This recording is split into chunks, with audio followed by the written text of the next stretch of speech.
बचाए रखते हैं। इश्क नबी शर को दिल में बसाए रखते हैं।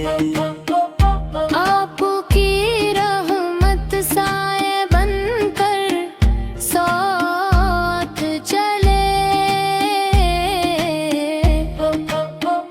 हर मुश्किल में आपका जिक्र ही दिल को हौसला दे। अल्लाह में अपना फरमान बरदार बना दे, इश्क़े मोहब्बत से दिल को सरशार बना दे।